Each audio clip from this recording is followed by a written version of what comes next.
Bismillahirrahmanirrahim. Assalamualaikum warahmatullahi wabarakatuh. Pertemuan kali ini kita akan membahas tentang stress related mucosa disease, di mana perdarahan saluran cerna pada pasien-pasien critical illness itu menjadi pembahasan yang selalu update karena memang kasusnya selalu ada.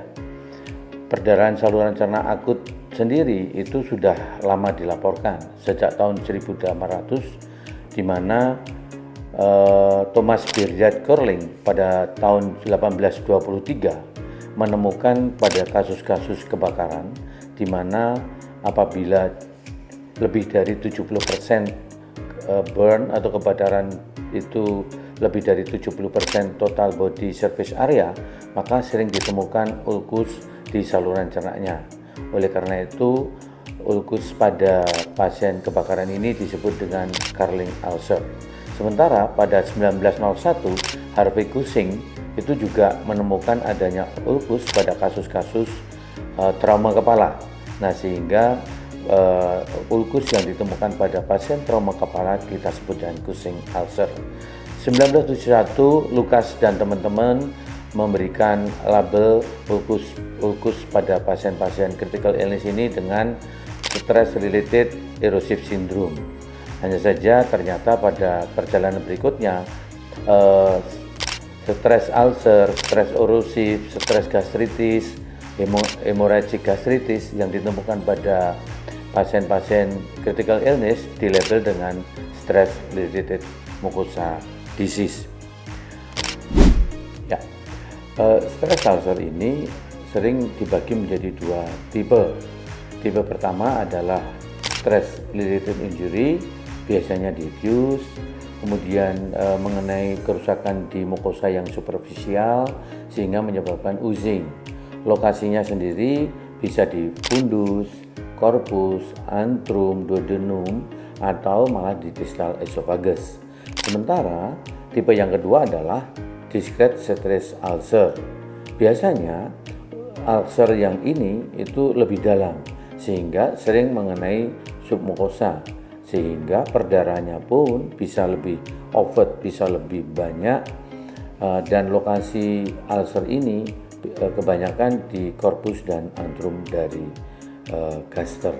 Ini gambar-gambar yang kami tunjukkan mewakili daripada jenis-jenis ulcer tadi. Ya. Ini yang di antrum, diffuse, superficial, tidak terlalu dalam, biasanya oozing. Nah ini. Nah, secara epidemiologi, teman jawat sekalian, dalam 24 jam pertama, pasien-pasien yang masuk ICU 75-100%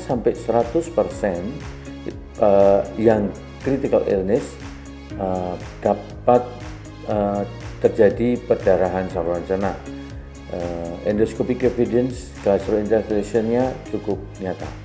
Sementara yang mengalami perdarahan banyak overt GI bleeding hanya sekitar 1,5 sampai 8,5%. GI bleeding pada critical illness itu diklasifikasikan menjadi beberapa statement. Jadi GI bleeding dengan endoscopic evidence itu dikatakan bahwa sudah memang ada bukti-bukti endoskopiknya, itu insidensinya sekitar 74 bahkan sampai 100% pada pasien ICU. Kemudian ada yang disebut dengan output bleeding, di mana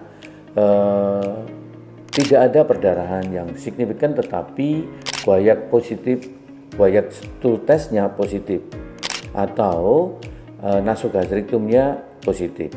Itu hanya sekitar 15-50%. Nah, kemudian overt atau clinical evidence, pasien ini mengalami hematomesis, gross blood atau coffee ground di nasogastric tube-nya, juga mungkin bisa hematoskesia atau melina, itu sekitar 5-25%. Nah, pasien-pasien yang overt bleeding secara klinis mempunyai clinical significant condition, kondisi klinis yang cukup signifikan, misalnya hemodinamik yang turun, kemudian mengalami shock, ini hanya sekitar 5%. Bagaimana dengan patogenesis stress related mucosal disease? Kita lihat di gambar itu mewakili gambar dari dinding saluran cerna. Ini juga, cuman saya akan tunjukkan yang lebih simpel, di mana lapisan yang atas adalah menghadap lumen, kemudian yang di bawah di otot Y di dalam. Jadi yang paling atas sudah pre-epithelial, itu ada selaput mukus, ya kita tahu selaput mukus, kemudian epitel, kemudian subepithelial. Nah, di subepithelial ini, di subepithelial kita akan ketemu dengan pembuluh darah, saraf, dan sel-sel inflamasi, blood flow. Nah, itu skematik dari 3 level dari mukosa gaster. Pada patogenesis stress related mucosal disease, setelah kita mengingat adanya 3 lapis dari dinding saluran cerna, maka populer sekali kita mengenal dengan adanya faktor protektif dan faktor agresif. Keseimbangan adanya faktor yang protektif dan faktor agresif sehingga terjadi gastric mucosal injury, di mana faktor protektifnya adalah mukosa, bikarbonat, kemudian mucosal blood flow, adanya prostaglandin di dalam dinding, kemudian sel, perbaruan sel, kemudian growth factor. Nah, sementara faktor-faktor yang agresif antara lain asam lambung atau gastric acid, pepsin, obat-obat NSAID, stres, alkohol, kemudian H. pylori, kemudian juga free radikal yang ada, itu menjadi faktor agresif. Manakala faktor agresif ini lebih berperanan daripada faktor protektif, maka terjadi gastric injury. Sementara juga ada pengaruh dari endocrine system di dalam tubuh, yaitu central nervous system, habitus, hereditary, dan lingkungan yang ada. Faktor ini memang berpengaruh juga pada kondisi stress related injury. Akan tetapi pada critical illness, komponen-komponen yang berada di dalam dinding itu lebih berperanan, seperti yang bisa kita lihat di skema berikut. Ini saya ambil dari review Nature, di mana, dan ini cukup populer skema ini. Kita lihat di skema di layar pada pasien-pasien critical illness, ya, di mana akan terjadi bisa terjadi shock atau hypotension, kemudian ada hipovolemia, ya, kemudian juga ada peningkatan katekolamin. Nah, 3 hal ini akan menurunkan cardiac output. Cardiac output yang terjadi akan memunculkan pro-inflammatory cytokine yang berlebih, dan juga di perifer akan terjadi vasokonstriksi. Di perifer atau di usus terjadi vasokonstriksi, kemudian cytokine pro-inflamatorinya meningkat, maka akan terjadi splanchnic dan mucosal hipoperfusi. Hipoperfusi dan dysplastic dan mukosa ini akan menyebabkan sekresi bikarbonat turun, kemudian aliran darah di mukosa turun, motilitas gastrointestinal turun, juga protective faktor juga menurun, kemudian juga terjadi acid plaque diffusion. Oleh karena itu terjadilah kerusakan mucosal injury yang berupa juga akut stress ulcer. Pada pasien-pasien critical illness, adakah faktor-faktor risiko? Ya, ada faktor risiko terjadinya stress related mucosal disease. Dibagi menjadi dua, yaitu faktor risiko mayor dan minor. Faktor risiko mayor antara lain pemasukan mechanical ventilation yang lebih dari 48 jam. Kemudian adanya gangguan koagulopati berupa platelet count kurang dari 50.000, kemudian INR lebih dari 1,5, PTT lebih dari 2 kali kontrol normal, atau kejadian GI ulcer sebelumnya atau perdarahan GI dalam waktu 12 jam. Sedangkan faktor minor apabila ada 2 atau lebih maka menjadi risiko terjadinya SRMD. Faktor-faktor minor tersebut antara lain sepsis atau septic shock, kemudian di ICU lebih dari 1 minggu, adanya luka bakar lebih dari 35%, trauma kepala atau spinal, multi organ failure ya pada penderita sepsis, kemudian high dose corticosteroid. Misalnya metilprednisolon lebih dari 40 mg per hari, hidrokortison lebih dari 250 mg per hari. Apa sesungguhnya indikasi untuk dilakukan profilaksis? Pada pasien dengan high risk, maka semua pasien tersebut harus dilakukan profilaksis.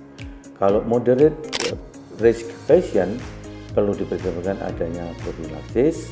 Kalau low risk patient kurang dari 1 dari moderate risk factor tidak perlu profilaksis. Siapa saja yang disebut dengan high risk critical illness patient?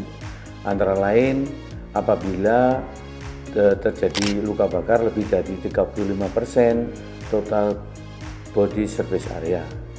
Kemudian pasien yang memakai mechanical ventilation lebih dari 48 jam. Terjadi koagulopati di mana INR-nya lebih dari 1,5 atau PTT-nya lebih dari 60. Kemudian terjadi traumatic brain injury atau spinal cord injury. Kemudian adanya riwayat sebelumnya perdarahan saluran cerna atau adanya ulcer di saluran cerna sebelumnya, kemudian adanya pemakaian high dose atau prolonged steroid terapi yang ekuivalen lebih dari hidrokortison 250 mg per hari atau intoleran pada nutrisi enteral, itu yang high risk.